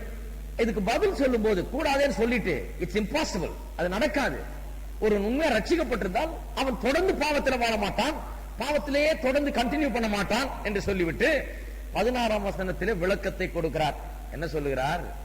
மரணத்துக்கு ஏதுவான பாவத்துக்கானாலும் நீதிக்கு ஏதுவான கீழ்ப்படிதலுக்கானாலும் எதற்கு கீழ்ப்படியும்படி உங்களை அடிமைகளாக ஒப்பு கொடுக்கிறீர்களோ அதற்கே கீழ்ப்படுகிற அடிமைகளாக இருக்கிறீர்கள் என்று அறியீர்களா? என்ன சொல்லுகிறார்? அறியீர்களா? எல்லாம் சொல்லுங்க, அறியீர்களா? No ye not. பாருங்க, எல்லாத்திலுமே பிரச்சனை என்னன்னா 6ஆம் வசனம் 6ஆம் அதிகாரத்தில் திரும்ப திரும்ப know ye not, know ye not, அறியீர்களா அறியீர்களா அறியீர்களான்ற இந்த அறியாம தான் பிரச்சனை இன்றைக்கு விசுவாசிகள் மத்தியில. விசுவாசிகள் மத்தியிலும் சரி, ஊழியர்கள் மத்தியிலும் சரி, எல்லாரும் மத்தியிலும் என்ன பிரச்சனை? அறியாம.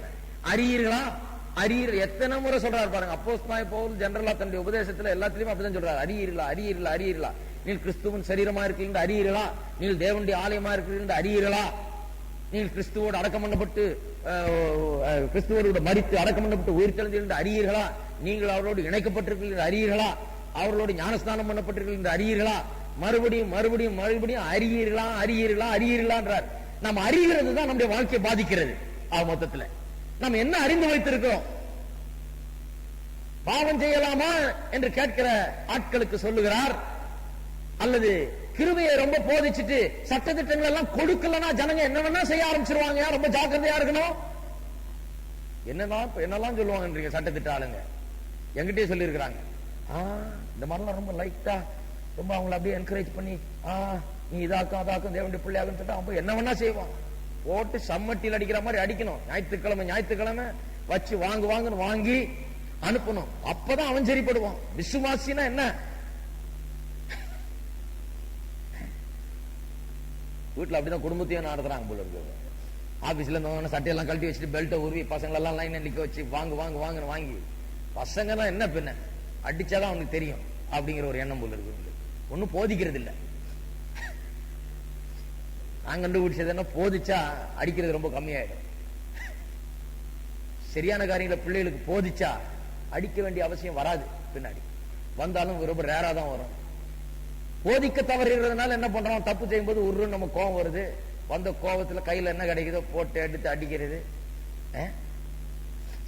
அவங்க சின்ன பையன்ல இருக்க வரைக்கும் ஒண்ணும் பண்ண முடியாது. அப்புறம் கொஞ்சம் பெருசானு நம்ம எப்படி நிற்பான். போதிக்கல, போதிச்சா அது வேற மாதிரி இருக்கு. சபையிலயும் அதேதான். சபையில போட்டு நம்ம அடிக்கிற பிள்ளைகளை அடிக்கிற மாதிரி போட்டு வாங்குன்னு உபதேசத்தை வாங்கிட்டு கடைசியில அவங்க என்ன பண்ணுவாங்க, புரிஞ்சுக்குவாங்க. இவர் அப்படிதான், அவருக்கு எதிர்க்க செய்யக்கூடாது, அவ்வளவுதான், நம்ம போய் வெளியே இதை செய்துக்குவோம். சரி, அவர் என்ன சொல்றாரு, நான் போடக்கூடாதா, போடாத, பையில வச்சு எடுத்துட்டு வந்துரு உள்ள. அவர் இந்த புடவை கட்டக்கூடாதா, சரி அங்கேயே கழட்டி வச்சுட்டு வேற புடவை மாத்திட்டு வந்துடலாம். எனக்கு தெரிஞ்சு சபைக்குள்ள வந்து ஒரு ரூம்ல போய் மாத்திக்கிட்டு சபை ஆராதனைக்கு போறவங்களும் இருக்கிறாங்க. விளையாட்டுக்கு சொல்ல நான், இதெல்லாம் உண்மை, நாட் எக்ஸாஜரேஷன். சபைக்கு ஒரு புடவை கட்டிட்டு வந்துட்டு அப்புறம் ஒரு ரூம் இருக்குது, அங்க போயிட்டு அங்க மாத்திக்கிட்டு அப்புறம் ஆராதனைக்கு போறாங்க. இதெல்லாம் என்ன, இது வந்து பாருங்க, அவங்க கண்டுக்கிட்டாங்க. சரி, அவருக்கு எதிர்க்க செய்யக்கூடாது, அவரு கோவம் வந்துடும், அவர் திட்டிவிடுவாரு, அவர் சபையில சொல்லிவிடுவாரு, அவர் ஏதாவது செய்திருவாரு. ஆகையால அது கரெக்டா நடந்துக்கணும். அதை தெரிஞ்சுக்கிறாங்க ஜனங்க. வசனத்துக்கு கரெக்டா நடக்கணுமா, அது பிரச்சனையே கிடையாது அவங்களுக்கு. அது அதனுடைய இதே கிடையாது. வசனம் இருந்தா தானே. வசனம் கிடையாது. இருக்கிறீங்களா இல்லையா? இதெல்லாம் பிளைனா பேச வேண்டியதா இருக்கு. ஏன்னா பிளைனா பேசலாம், ரொம்ப ரொம்ப பொலைட்டா பேசிட்டா விளங்க மாட்டேன்னு சிலருக்கு. ஆகையால் தான் அந்த பிளைனா பேச வேண்டியதா இருக்கு. அறியீர்களா அறிகிறது தான் நம்ம பாதிக்கிறது. நான் பாருங்க, சத்தியத்தை அறிய ஆரம்பித்தப்போ என் மேல இருந்து 1000 சங்கிலிகள் அருந்து வெட்டுண்டு தூக்கி எறிஞ்ச மாதிரி ஆயிடுச்சு. கை கால் எல்லாத்தையும் கட்டியிருந்த மாதிரி இருந்தேன். ஆளே ஸ்டிப்பா இருப்பேன். அங்க போய் அமெரிக்காலையும் போய் தான் இருந்தேன் ஸ்டிப்பா கொஞ்ச நாள். நான் நினைச்சேன் ஆளுகளை பார்த்தாலே வித்தியாசமாக, இதெல்லாம் என்ன பெந்தகோஸ்துக்காரங்க, என்ன ஆவியை பெற்றவங்க, இவங்க எல்லாம் ஆவியே பெற முடியுமான்னு சந்தேகமா இருக்குன்னு நினைச்சேன். நான் சுப்பீரியர், நான் எந்த மாதிரி குடும்பத்துல இருந்து வரேன், நான் என்ன பெந்தகோஸ்து, இவங்கெல்லாம் என்ன பெந்தகோஸ்தா அப்படிங்கிற மாதிரி ஒரு எண்ணம். அப்படிதான் பார்த்தேன் நான் அவங்கள. இவங்க போட்டிருக்கிற பவுடரை பாரு, இவங்க பூசி இருக்கு இதை பாரு, இவங்க முடி மேக்கப்பை பாரு, இதெல்லாம் தகுமா? இது ஆண்டவருடைய அக்கினி தான் இறங்க போகுதுங்கிற மாதிரி ஒரு எண்ணம். கடைசியில சத்தியம் போதிக்கப்பட போதிக்கப்பட அப்படியே கை காலெல்லாம் கட்டி வச்சிருந்தா பாரு இருந்துச்சு, எல்லாத்தையும் திறந்து விட்ட மாதிரி ஆயிடுச்சு. ஒவ்வொரு நாளும் விடுதலையின் நாள். குறைஞ்சது ஒரு 1000 சங்கிலியாவது கலண்டிருக்கும். பலவிதமான சங்கிலிகள், பலவிதமான சங்கிலிகள். போங்க, எனக்கு பாருங்க, ஒரு அம்மா கொண்டு ஒரு மோதிரத்தை கொடுத்துட்டாங்க. ஒரு வீட்டுல போய் பிரசங்கம் பண்ண, அந்த அம்மா நகை கடைக்கு சொந்தக்காரர். அந்த அம்மா பிரசங்கம் பண்ண உடனே எல்லாம் கிறிஸ்துமஸ் நேரத்தில் எல்லாருக்கும் ஒரு கிஃப்ட் கொடுப்பாங்க. அந்த அம்மா ரொம்ப அன்பு கூர்ந்து நல்ல விலையுயர்ந்த மோதிரம் ஒண்ணு கொடுத்துட்டாங்க. அதை போட்ட என் கையே நடுங்குது பாருங்க. அது ஒரு சங்கிலி. அது போட்ட உடனே கையே படபட படபடன்னு பாக்கெட்ல தான் வச்சுக்கணும் கையை. இதனால கொஞ்சம் போடுறது, அப்புறம் அவுத்து வச்சிருக்கேன். அவுத்து வச்சு இதை ஒருத்தன் தூக்கிட்டு போயிட்டான், திருடிட்ட போயிட்டான். $400 ஆனது. ஏன்னா அவ்வளவு பயங்காட்டி வச்சிருந்தாங்க. மோட்சம் போக முடியாது, நீ நரகம் அப்படின்னு போலீஸ் வச்சிருந்தாங்க. அப்ப அது போட்ட உடனே அந்த விரல் மட்டும் ஆடுது தனியா. நாம் என்ன விசுவாசிக்கிறோமோ சரீரத்தையே பாதிக்குது பாருங்க. அப்ப அறியீர்களா? எல்லாரும் சொல்லுங்க, அறியீர்களா? அறியீர்களா? அப்ப எப்ப ஆடுறது நின்னுச்சுன்னா அறிந்த உடனே நின்னுச்சு. ஹலோ, இருக்கீங்களா? என்னைக்கு சத்தியத்தை அறிஞ்சனோ இது ஓகே, இது பரவாயில்ல, இது ஆண்டவர் தானே உனக்கு பூமி கடியில வச்சாரு. ஒரு நாள் தங்கத்துல நடக்க போறோம். நம்ம எப்படி நடக்க போறோம்? கால் கூசு உங்களுக்கு எல்லாம். அதனால இப்ப கொஞ்சம் பிராக்டிஸ் பண்ணிக்கோன்னு முடிவு பண்ணியாச்சு.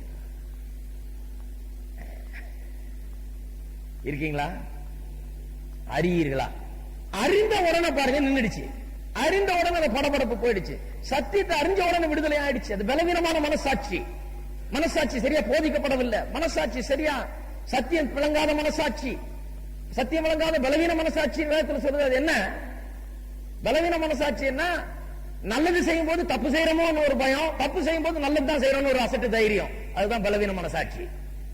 சத்தியத்தை அறிஞ்ச உடனே எது தப்புன்னு தெரியும், எது கரெக்ட்னு சரியா தெரியும். அப்ப கரெக்டா நடக்க தெரியும். இதுதான் சரி, இதுதான் தப்புன்னு நான் முடிவு பண்ணிட்டேன். இதுதான் சரி, இது தப்புன்னு முடிவு பண்ணியாச்சு. இப்ப கையை ஆடுறதே இல்லை. இருக்கீங்களா? சரி. அறியீர்களா? அறியீர்களா என்று சொன்னால் இது எல்லா விசுவாசிகளுக்கும் பொதுவாக அறிந்து கொள்ள வேண்டிய ஒரு காரியம். எல்லா விசுவாசியும் நன்றாய் தெரிந்து வைத்திருக்க வேண்டிய காரியம். Common knowledge for a believer. It's a general knowledge. இது ஒரு சரியா எல்லா விசுவாசிக்கும் புரிந்திருக்க வேண்டிய ஒரு காரியம் என்று சொல்லுகிறார். என்னத்தை அறியீர்களா என்று கேட்கிறார். எதை அறிந்து கொள்ள வேண்டும்? எதை அறிந்து கொள்ள வேண்டும் என்றால், எதற்கு கீழ்ப்படும்படி உங்களை அடிமைகளாக ஒப்பு கொடுக்கிறீர்களோ அதற்கே கீழ்ப்படுகிற அடிமைகளா இருக்கிறீர்கள் என்று அறியீர்களா? என்ன சொல்றாரு? ஒருவன் பாவத்திலேயே வாழ்ந்துகிட்டு இருந்தான். என்ன அர்த்தம்? என்ன விளங்குது? அவன் பாவத்திலே தொடர்ந்து ஒருத்தன் ஜீவித்துக்கிட்டு இருக்கிறான். ஆனா கேட்டா நான் ரட்சிக்கப்பட்டிருக்கிறேன். அதுல இருந்து என்ன விளங்குது? அவன் ரட்சிக்கப்படவில்லை. அதுதான் அங்க பிரச்சனை. ரட்சிக்கப்பட்டவன் என்னைக்கோ ஒரு நாள் தவறி பாவம் செய்யலாம். ஆனா பாவத்திலே தொடர்ந்து வாழ மாட்டான். தவறான உறவுகளை வைத்துக் கொள்ள மாட்டான். தவறான விதத்தில் வாழ்ந்து கொண்டிருக்க மாட்டான். தவறான வாழ்க்கைய வேதத்துக்கு ஒவ்வாத ஒரு வாழ்க்கையை வாழ்ந்து கொண்டிருக்க மாட்டான். அவன் அப்படி வாழ்ந்து கொண்டிருப்பது என்னத்தை காண்பிக்கிறது? அவன் இன்னும் அதற்கு அடிமையா இருக்கிறான் என்பதை காண்பிக்கிறது. இது சிலர் என்ன சொல்லிட்டாங்க, விசுவாசியை பார்த்து நீ அதுக்கு அடிமையாயிடுவ, இதுக்கு உன்னை ஒப்பு கொடுத்தினா நீ இதற்கு அடிமையாயிடுவேன்னு சொல்லியிருக்கு. கிடையாது. அது என்ன சொல்லியிருக்குது? ஒருவன் அதை செய்து அதிலே கண்டினியூ பண்ணிட்டு இருந்தான், பாவம் செய்து கொண்டிருந்தான் என்றால் அவன் பாவத்துக்கு அடிமையாயிருக்கிறான் என்கிறது தான் விளங்குகிறது. தொடர்ந்து பாவ ஜீவியமே வாழ்ந்துட்டு இருக்கான் தினந்தோறும் அப்படின்னு சொன்னா அதுல இருந்து என்ன புலப்படுகிறது? அவன் பாவி, அவன் பாவம் செய்து கொண்டே இருக்கிறபடினால, தொடர்ந்து அப்படியே வாழுகிறபடினாலே அவன் பாவத்துக்கு அடிமையா இருக்கிறான். தன்னை ஒப்பு கொடுத்த அடிமை அவன். அவனுக்கு ரட்சிப்பு தேவை. இப்போ அதுல இருந்து விடுதலை வேண்டும். ஆனா விசுவாசியோ பாவத்துக்கு அடிமை இல்லை. என்றைக்கோ ஒரு நாள் தவறி அதுல அவன் கால் எடுத்து வைக்கலாம். ஆனால் அவன் பாவத்துக்கு அடிமை இல்லை. அவனுடைய வாழ்க்கையை பாத்தீங்கன்னா தினந்தோறும் அது அப்படி வாழல. அவன் எந்நேரமும் அப்படி வாழ்ந்துட்டு, எந்நேரமும் அக்கிரமமான வாழ்க்கை கிடையாது அவனுக்கு. எந்நேரமும் நல்ல வேதத்துக்கு ஒத்த தேவனுக்கு பிரியமான ஒரு வாழ்க்கையை தான் அவன் வாழ்ந்து கொண்டிருக்கிறான். எல்லாருக்கும் விடுதலையா இருக்கா? அப்போ எல்லாரும் ஒரு ஆமென் சொல்லுங்களேன். அப்ப நீங்க எதற்கு உங்களை அடிமைகளாக ஒப்பு கொடுக்கிறீர்களோ அதற்கு அடிமைகளாக இருக்கிறீர்கள். பாவத்துக்கு ஒப்பு கொடுத்தால் பாவத்துக்கு அடிமையா இருக்கிறீங்க. கீழ்ப்படுகிறபடி நீங்கள் ஒப்பு கொடுத்தால் அதற்கு அடிமைகளா இருக்கிறீர்கள். அப்ப நம்முடைய வாழ்க்கை ஒன்றை காண்பிக்கிறது. நம்முடைய வாழ்க்கை நாம் என்னத்தை வெளிப்படுத்தி காண்பிக்கிறது? நான் பாவத்திலேயே வாழ்ந்து கொண்டிருந்தா, தவறான காரியத்தையே செய்து கொண்டு தொடர்ந்து அப்படியே வாழ்ந்து கொண்டிருந்தா என்னத்தை காண்பிக்கிறது? இவர் இன்னும் ரட்சிக்கப்படல, பாவத்துக்கு அடிமையா இருக்கிறார் அப்படின்னு தான் காமிக்க. விசுவாசியே இல்ல, ரட்சிக்கப்படல, பாவத்துக்கு அடிமையா இருக்கிறதுனால தான் இப்படி தொடர்ந்து வாழ முடியும். இல்லைன்னா வாழ முடியாது. தேவனால் பிறந்தவன் ஒருவனும் பாவம் செய்ய மாட்டான். எந்த விதத்துல பாவம் செய்ய மாட்டான்? தொடர்ந்து பாவத்துல வாழ மாட்டான். தொடர்ந்து வாழ்றானா அவன் பாவத்துக்கு அடிமையா இருக்கிறான். அதனால தான் தொடர்ந்து வாழ்றான். ஒருவன் தொடர்ந்து ஒரு நல்ல வாழ்க்கை வாழ்ந்து கொண்டு வர்றான்னு வைங்க, அப்ப அது என்னத்தை காண்பிக்கிறது? அவன் கிருபையின் கீழே வாழ்ந்து கொண்டு இருக்கிறவன், ரட்சிக்கப்பட்டவன், இயேசுவின் ரத்தத்தால் கழுவப்பட்டவன், அவனுக்குள்ள ஆவியானவர் குடிகொண்டிருக்கிறார். அவன் தேவனுடைய பிள்ளை, தேவனால் பிறந்தவன் என்பது விளங்குகிறது. ஒரு பாவம் செய்துகிட்டே இருந்தால் என்ன விளங்குறது? பிசாசினால் உண்டானவன் இன்னும் ரட்சிக்கப்படலன்னு விளங்குது. ஒருவன் தொடர்ந்து ஒரு நல்ல கிறிஸ்தவ வாழ்க்கை வாழ்ந்து கொண்டது, அதுல இருந்து என்ன விளங்குகிறது? அவன் தேவனால் பிறந்தவன், மறுபடியும் பிறந்தவன், ரட்சிக்கப்பட்டவன், தேவனுடைய பிள்ளை என்பது விளங்குகிறது. அதைத்தான் இப்படி சொல்லுகிறார். மறுபடியும் பார்ப்போம் 16ஆம் வசனத்தை. மரணத்துக்கு ஏதுவான பாவத்துக்கானாலும் நீதிக்கு ஏதுவான கீழ்ப்படிதலுக்கானால் ஆனாலும். மரணத்துக்கு ஏதுவான பாவம், பாவம் வந்து மரணத்தில் கொண்டு போய், கீழ்ப்படிதல் வந்து ஜீவன்ல கொண்டு போய் விடுதுன்னு சொல்லணும் நியாயமா பார்த்தால். ஏன்னா மரணத்துக்கு ஆப்போசிட் ஜீவன், மரணத்துக்கு எதிர் ஜீவன். பாவம் மரணத்துக்கு கொண்டு போய் சேர்க்குது என்று சொன்னால் கீழ்ப்படிதல் ஜீவனுக்கு கொண்டு போய் சேர்க்கணும்னு சொல்லணும். ஆனா அப்படி சொல்லாமல் என்ன சொல்றாரு? பாவம் மரணத்துக்கு கொண்டு போய் விடுதான், கீழ்ப்படிதல் நீதிக்கு கொண்டு போய் விடுதுன்னு சொல்றார். அது டெலிபரேட்டா வேண்டுமென்று அப்படி சொல்லுகிறார். வேண்டுமென்று இந்த ஜீவன்ற வார்த்தையை இங்க அவாய்ட் பண்றார். ஏன்னா ஜீவன் சொல்லியிருந்தார் வைங்க, இப்படி வாசிக்கணும். மரணத்துக்கு ஏதுவான பாவத்துக்கானாலும் ஜீவனுக்கு ஏதுவான கீழ்ப்படிதலுக்கானாலும் என்று வாசிக்க வேண்டியதாயிடும். அப்படி வாசித்தால் என்ன அர்த்தமாயிடும்? கீழ்ப்படுகிறதுனாலதான் நித்திய ஜீவனே வருகிறது அப்படின்னு அர்த்தமாயிடும். அப்படின்னு சொன்னா விசுவாசத்தால் மனுஷன் நீதிமான் ஆகிறது அல்ல, கீழ்ப்படிந்து அவன் வந்து கிரியையினாலதான் நீதிமான் ஆகிறான் என்று அர்த்தமாகிவிடும். அதை அவாய்ட் பண்றதுக்காக அப்படி சொல்லி இருக்கிறார். அதை தவிர்க்கிறதுக்காக என்ன சொல்லுகிறார்? மரணத்துக்கு ஏதுவான பாவத்துக்கானாலும் நீதிக்கு ஏதுவான கீழ்ப்படிதலுக்கானாலும். கீழ்ப்படிதல் ஜீவனுக்குள்ள நடத்துகிறது கிடையாது. ஜீவன் என்று, நித்திய ஜீவன் என்றது தேவன் கொடுக்கிற ஈவு. அதான் கடைசி வசனத்தில் சொல்லியிருக்கார், பாவத்தின் சம்பளம் மரணம், தேவனுடைய கிருபை வரமோ, அது வரம், கிஃப்ட். ஆங்கிலத்தில் அருமையான வார்த்தை உபயோகப்படுது, கிஃப்ட். கிஃப்ட்னா ஃப்ரீ, சும்மா கொடுக்கிறோம். அது ஒண்ணு ஏர்ன் பண்ணது இல்ல, போய் சம்பாதிச்சதல்ல, கிஃப்ட். நித்திய ஜீவன் என்பது ஒரு கிஃப்ட். கிருபை வரமோ நம்முடைய கர்த்தராகிய இயேசு கிறிஸ்துவினால் உண்டான நித்திய ஜீவன். அப்ப இந்த கிருபை வரத்தை, அதாவது நித்திய ஜீவனை கிருபை வரமாக தான் பெற முடியும். கிருபையினாலே வரமாக, it's a gift of grace. கிருபையினால் நமக்கு கொடுக்கப்படுகிற வரமே ஒழிய இதை நாம் சம்பாதித்து வாங்குகிறது கிடையாது நித்திய ஜீவனை. ஆகையால் நம்ம நித்திய ஜீவனை பெற்றிருக்கிறோம், கிருபையாய் வரமாய் பெற்றிருக்கிறோம். தேவனுடைய வார்த்தைக்கு கீழ்ப்படிந்து, தேவனுடைய நடத்துதலுக்கு கீழ்ப்படிந்து அப்படி நாம் வாழும்போது, அந்த விதத்திலே கீழ்ப்படிதல் உள்ள வாழ்க்கையை நாம் வாழும்போது, தேவனுக்கு கீழ்ப்படுகிற வாழ்க்கையை வாழும்போது, அது ஜீவனுக்குள்ள நடத்துகிறது இல்ல. ஜீவன் ஏற்கனவே நமக்குள்ள இருக்குது. எதுக்குள்ள நடத்துகிறது? நீதிக்குள்ள நம்ம நடத்துகிறது. நீதிக்குன்னா நீதியான வாழ்க்கை, நேர்மையான வாழ்க்கை, ஒழுக்கமான வாழ்க்கை, நல்ல வாழ்க்கை, நல்ல கிறிஸ்தவ ஜீவியத்துக்குள்ள நம்ம நடத்துகிறது. நீங்கள் ரட்சிக்கப்பட்டீர்கள் என்பது ஏற்கனவே முடிவாயிட்டது. கிருபை வரமாகிய நித்திய ஜீவனை பெற்று விட்டீர்கள். இப்போ பரிசுத்த ஜீவியம் என்று சொன்னால் கீழ்ப்படிந்து வாழும் போது அது பரிசுத்த ஜீவியத்துக்குள் நம்மை நடத்துகிறது என்று அந்த அர்த்தத்திலே சொல்லுகிறார். இப்பொழுது இதை வைத்து சில முடிவுகளை நாம் இப்பொழுது இந்த 2 வசனத்திலிருந்து சில முடிவுகளை நாம் அறிவிப்போம், பிறகு முடிப்போம். 1,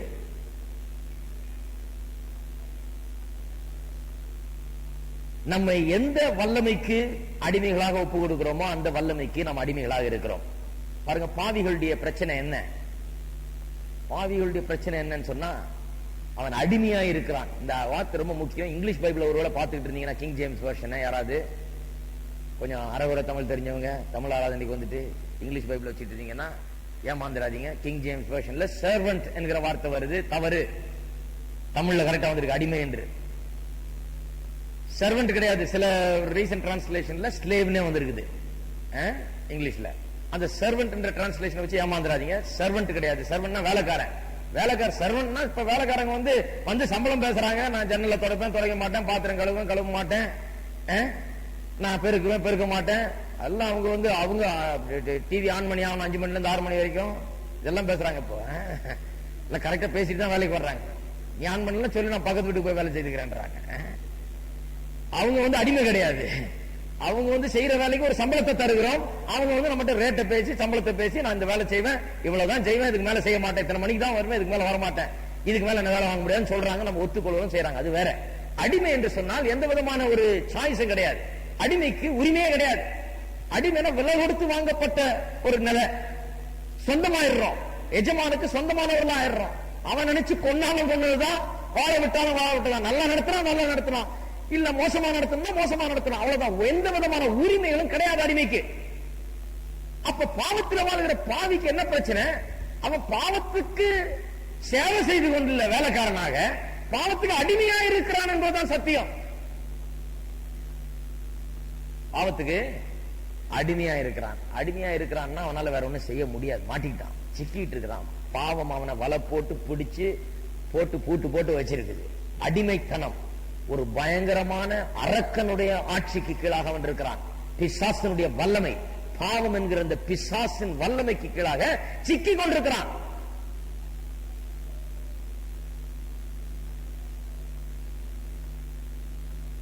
அதைத்தான் இங்கே நாம் சொல்லுகிறோம். எந்த ஒருவன் பாவம் செய்து கொண்டே இருந்தால் அவன் அதுக்கு அடிமையா இருக்கிறான் என்பதுதான் பொருள். ஒருவன் ஒழுங்கான கிறிஸ்தவ வாழ்க்கை வாழ்ந்து கொண்டே இருந்தால் அவன் அதற்கு அடிமையா இருக்கிறான். இதுவும் ஒரு இன்னொரு வல்லமை. இதற்கு கீழாக இவன் வந்திருக்கிறான் என்று அர்த்தமாகிறது. அது 2 வல்லமைகள் இருக்கிறது. 2 என்ன? ஒன்னு பாவம், இன்னொன்னு கீழ்ப்படிதல் என்கிற வல்லமை.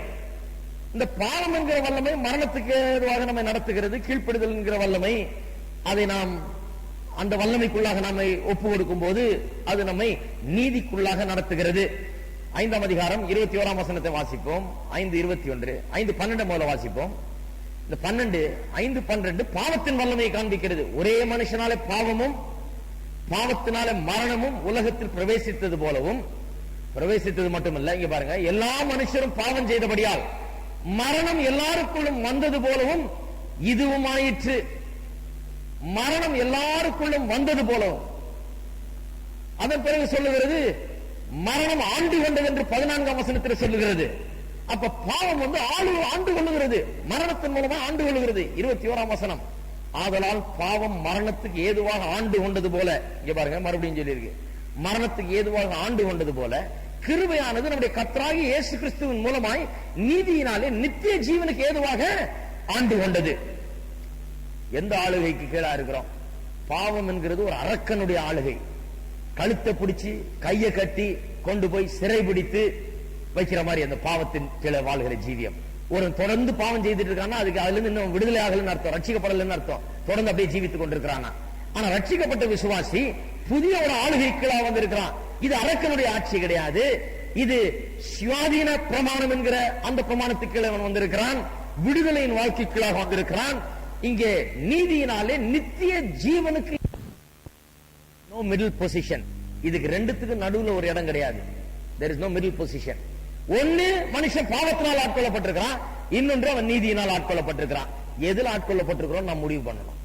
பாவத்தினால் ஆட்கொள்ளப்பட்டு பாவ ஜீவியமே ஜீவித்துக் கொண்டிருக்கிறோம், பாவியாக தான் இருக்கிறான், ரட்சிக்கப்படல. இன்னும் நீதியினால் ஆட்கொள்ளப்பட்டிருக்கிறோம், தொடர்ந்து ஒரு நல்ல கிறிஸ்தவ வாழ்க்கையை வாழுகிறான், ஒழுக்கமான கிறிஸ்தவ வாழ்க்கையை அவன் வாழுகிறான். அதுல இருந்து என்ன விளங்குகிறது? அவன் நீதியினால் ஆட்கொள்ளப்படுகிறான் என்பது விளங்குகிறது. இது ரெண்டுத்துக்கும் நடுவுல கால் வைக்கிற மாதிரி ஒரு இடம் கிடையவே கிடையாது. ஒண்ணு பாவத்துக்கு அடிமையா இருக்கிறோம், இல்ல அல்லது நீதிக்கு அடிமையா இருக்கிறோம். there is no middle position. அதை நாம் புரிந்து கொள்ள வேண்டும். அடுத்த காரியம், பாவமும் இந்த கீழ்ப்படிதலுக்கு நீதிக்கு எதுவான கீழ்ப்படிதல் ரெண்டும் முற்றிலும் வித்தியாசமான எதிர்மறையான வல்லமைகள்.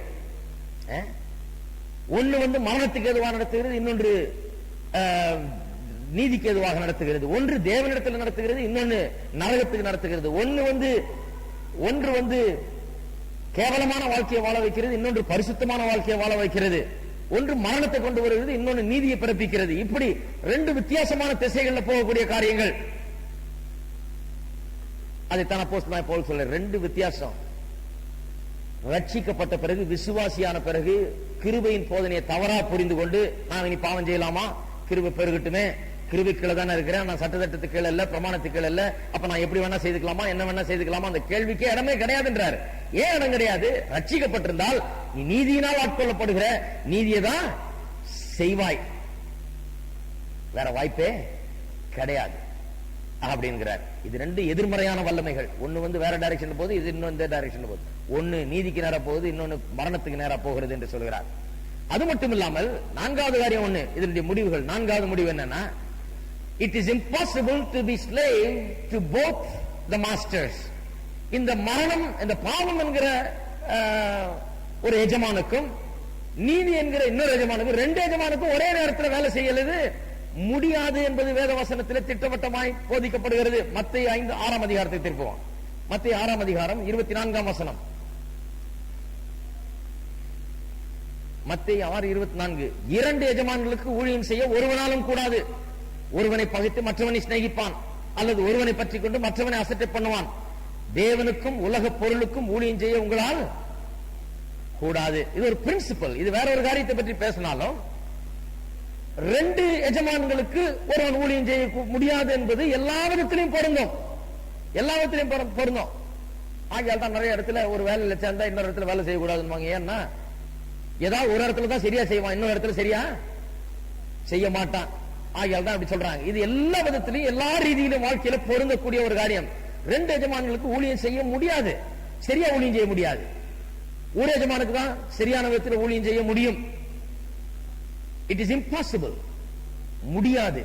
ரெண்டு எஜமான்களுக்கு ஒரே நேரத்தில் சரியான விதத்தில் ஊழியம் செய்ய முடியாது. முடியாது என்கிறபடினாலே ஒரு விசுவாசி உண்மையாகவே அவனுக்கு தேவன் தான் எஜமான் என்று சொன்னால், தேவனுடைய ஆளுகைக்குள்ளாக அவன் வந்திருப்பான் என்று சொன்னால், பாவம் அவனை ஆட்கொள்ள முடியாது. இல்லையா? அவன் பாவத்துக்கு இருந்து பாவம் அவனை ஆண்டு கொண்டிருந்தால் தேவன் அவனை ஆண்டு கொள்ள முடியாது. அப்ப விசுவாசிக்கு எடுத்து காண்பிக்கிறார் அப்போஸ்தலனாகிய பவுல். பாத்தியான்னு கேட்கிறார். இது புரிந்துதா? ரட்சிக்கப்பட்ட பிறகு நான் பாவம் செய்யலாமான்னு கேட்கவே கூடாது என்றார். ஏன் கேட்க கூடாது? ரட்சிக்கப்பட்ட ஆள், நீ தேவனுக்குள்ள இருக்கிற, தேவனுடைய ஆளுகைக்குள்ளா இருக்கிற, தேவன் ஆண்டு கொண்டிருக்கிறார், நீதியின் ஆளுகை நடக்குது. பாவம் முன்ன எப்படி ஆண்டு கொண்டதோ அப்ப அதே போல நீதி இப்ப ஆண்டு கொண்டிருக்கிறது.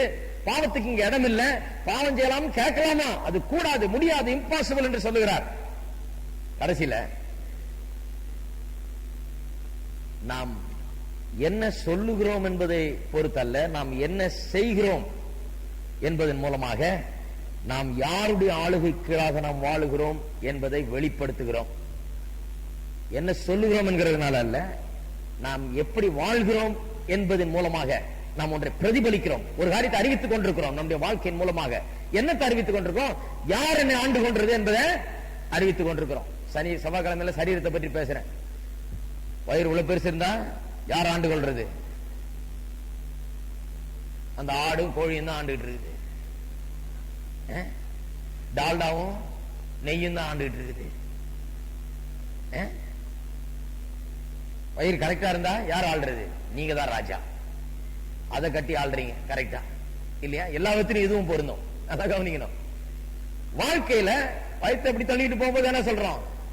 எனக்கு ராஜா என் சாப்பாடு தான்.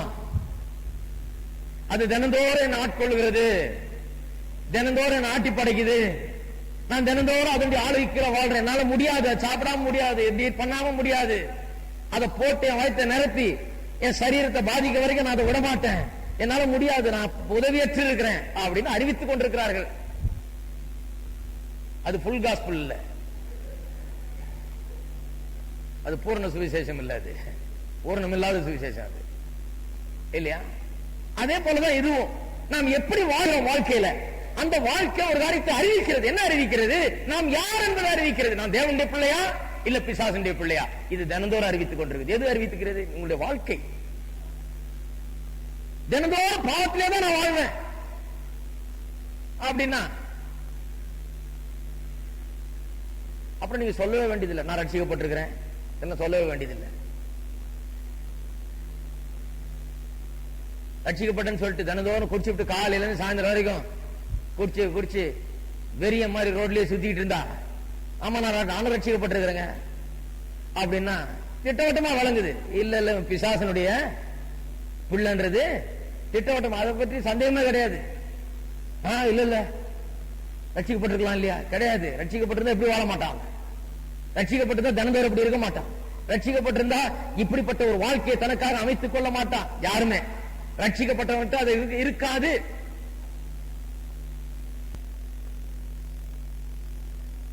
தவறான ஒரு வாழ்க்கை முறையை அவன் கையாள மாட்டான், தொடர்ந்து அதை வாழ மாட்டான். தொடர்ந்து அப்படி வாழ்ந்து கொண்டிருக்கிறவன் ரட்சிக்கப்பட்ட காரணத்தால ஐயோ அதை விடணுமே, இதுல இருந்து ஓடினு பார்ப்பான். இருக்கீங்களா? எனக்கு ஞாபகம் இருக்கு, ஒரு தடவை பிரசங்கம் பண்ணிட்டு இருந்தேன் அமெரிக்கால. பிரசங்கம் பண்ணிருக்கும் போது ஒரு அம்மா ஒரு ஆளும் அங்க கோயிலுக்கு வருவாங்க. எனக்கு அவங்க யாருன்னு கூட சரியா தெரியாது. அப்படியே வருவாங்க, உட்காருவாங்க, போவாங்க. அன்னைக்கு பிரசங்கம் பண்ணி முடிச்சுட்டு நான் வீட்டுக்கு போறேன். போன் பண்றாரு அவரு. என்னன்னு சொன்னா சொல்றாரு, ஐயா நான் இங்க வந்து ஆண்டவர்கிட்ட இந்த வாழ்க்கை ஒப்பு கொடுத்தேன். நானும் இந்த அம்மாவும் சும்மா ஒண்ணு கூடி வாழ்றோம், அவ்வளவுதான். எனக்கு ஒரு நல்ல மனைவி இருக்குது, நல்ல விசுவாசியா. என்னமோ பிசாசு என்ன அந்த அம்மாட்டத்தை பிரிச்சு கொண்டாந்து இப்படி சேர்த்து விட்டுட்டான். நாங்க இப்படி தவறான ஒரு வாழ்க்கை வாழ்ந்துட்டு இருக்கும்போது திடீர்னு நாங்க வர ஆரம்பிச்சோம். 2 பேருமே ரட்சிக்கப்பட்டோம். நான் என்னால இன்னும் ஒரு நாள் கூட இப்படி வாழ முடியாது. போன்ல சொல்ற, என்னால இப்படி ஒரு நாள் கூட இனிமே வாழ முடியாது. நான் சொன்ன கரெக்ட், ரட்சிப்பு கரெக்ட், ரட்சிக்கப்பட்டிருக்கு, அதனால வாழ முடியாது. என்ன பண்ண? பொட்டியை தூக்கிட்டு ஓடுங்க வீட்டுக்கு. பொட்டியை பேக் பண்ணி நாளை காலையில இல்ல இன்னைக்கு நைட்டு ராவோட ராவா பொட்டி எடுத்துக்கிட்டு ஓடி போயிருங்க, போய் உங்க மனைவிட்ட போய் சேருங்க, ஓடி போயிடுங்க. பல வருஷங்களுக்கு பிறகு அவரை பார்க்க நேர்ந்தது. ஒரு சாவுக்கு போயிருந்த, அங்க பார்த்த அவர் வந்து சொல்றாரு, உண்மையிலேயே இந்த ரட்சிப்பு உண்மையா வேலை செய்யுது. ஒருவன் ரட்சிக்கப்பட்டால் அவன் பாவம் செய்ய மாட்டான், பாவத்தில் தொடர்ந்து வாழ மாட்டான். அந்த வாழ்க்கையை தூக்கி எறிஞ்சிட்டு, அந்த வாழ்க்கையை கழட்டி விட்டுட்டு, அந்த வாழ்க்கையை ஒழிச்சு கட்டிட்டு, முடிவு கட்டிட்டு ஒரு புதிய வாழ்க்கைக்குள்ள அவன் நுழைவான். அதனால தான் ஒரு தப்பும் செய்ய மாட்டாருன்னு சொல்லல நானே. ஒருவேளை சில தப்புகள் தவறுகள் அவர்கிட்ட இருக்கலாம், ஒரு யாரும் பூர்ணர் கிடையாது. ஆனா பாவத்தில் அவன் தொடர்ந்து வாழ மாட்டான். It is impossible. அதைத்தான் போதிக்கிறார் அப்போஸ்தலன் பவுல். அது எப்படி அப்படி கேட்கலான்றார், பாவம் செய்யலாமான்னு? முடியாதுன்றார். அதுக்குதான் இவ்வளவு எக்ஸ்பிளைன் பண்றார். ஒரு சில வசனங்களை மட்டும் வாசித்து முடிச்சிடுறேன். யோவான் 8ஆம் அதிகாரம் கடகன் வாசிப்போம். யோவான் 8